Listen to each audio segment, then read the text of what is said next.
We heard earlier how the coronavirus outbreak has had an impact on the treatment of other seriously ill people. Cancer care is one such area, with some screening, treatments and trials postponed or delayed. Our correspondent Jeremy Cooke has been talking to two cancer patients, Kit and Sean, who are living with a cancer diagnosis and now have to deal with the threat of coronavirus. I was lying in the hospital bed. The doctor came in. They said, we don't know what to tell you, you never have to tell people your age, this sort of news, but it's bad. Sean and Kit. It's spread into most of the bones between my knees and my neck. Both in their 30s. Done 65 chemos, 10 radiotherapies, 3 big ops. Both with terminal cancer in the time of the COVID virus. Are you scared of it? Yes. Absolutely terrified. With good reason. Kit's had secondary breast cancer for over 2 years, and now there's a new threat, COVID-19.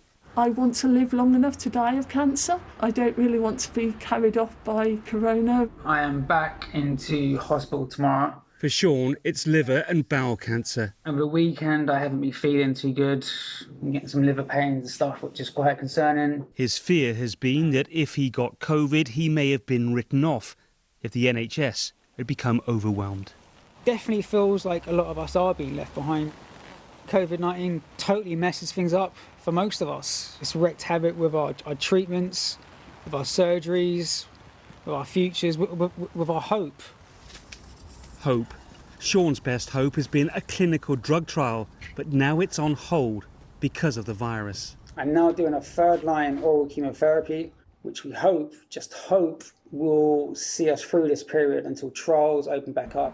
Honestly, it's soul-destroying because you sort of see, your life ticking away. For Kit, time is everything. And in these months, COVID is robbing her of the most precious things, the simple things. Standing outside in the sunlight and just enjoying the sun hitting my face. Going to Norfolk for at least a day. My beloved AFC Rushden and Diamonds. I'm a football junkie. Still so much to live for, but now the virus. That's what COVID-19 feels like to me. It's this axe hanging over my head that's cutting away threads. It's that fear that at some point it's going to stop cutting away at the edges and that axe is going to fall onto my head. That's quite terrifying. 11 o'clock at night, not having the best of days. Late night news from Sean. I've got a THC pain patch. The outside world is obsessed with COVID, but for him, it's still about cancer. And it's hard. The pain patch that I put on last night didn't work. It's probably been my worst day since after the radiotherapy, so that was just in 2017. It's especially hard as he's just become a father for the first time. A baby boy, Max. The main thing I want to do with him is to get to take him to a football game. Put him down now. I completed my 5th cycle on my oral chemo drug, capecitabine. Yay! And Kit is also looking forward, with the love and support of her husband, Phil. He's the love of my life, and thank you that I love making memories with him. For Sean, a new life means new inspiration. Amid lockdown and cancer and COVID, he looks to the future. I'm not planning on going anywhere anytime soon, so yeah. He's my inspiration now, you know. Yeah. And you're going to be there for him, mate? Yeah. I gotta be, man. I will be. Sean, ending that report by Jeremy Cooke. Now, the BBC has announced that the filming of EastEnders and Top Gear is set to resume by the end of June, but social distancing will apply and cast members will have to do their own hair and makeup. Production on the shows has been halted so far because of coronavirus. Theatres, meanwhile, will have to wait a lot longer before they can reopen, and they're under mounting financial pressure. Regional and local theatres were already having a tough time before coronavirus. Many are now relying on emergency support. Our Arts Editor Will Gompertz reports. Many a crown jewel of British theatre has been found and polished in the regions. From the global hits produced by the Royal Shakespeare Company in Stratford-upon-Avon to contemporary classics presented at Liverpool's Everyman and Playhouse theatres, making money for the local economy and inspiring generations of actors to tread the boards. Then start drinking. Kim Cattrall found global fame as New Yorker Samantha in Sex and the City, but she discovered acting as a young girl growing up in Liverpool. The local theatres meant everything to me because I was so inspired by them. I look back on the dreams that I had, but they all started regionally. The theatres in each of these towns, in Liverpool, they belong to the people of that city.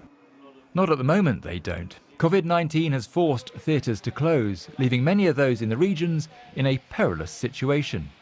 A Southampton theatre group, a centrepiece of the city's cultural quarter, has gone into administration. The Lighthouse Theatre down the coast in Poole is also facing a grim future, with cash reserves fast running out.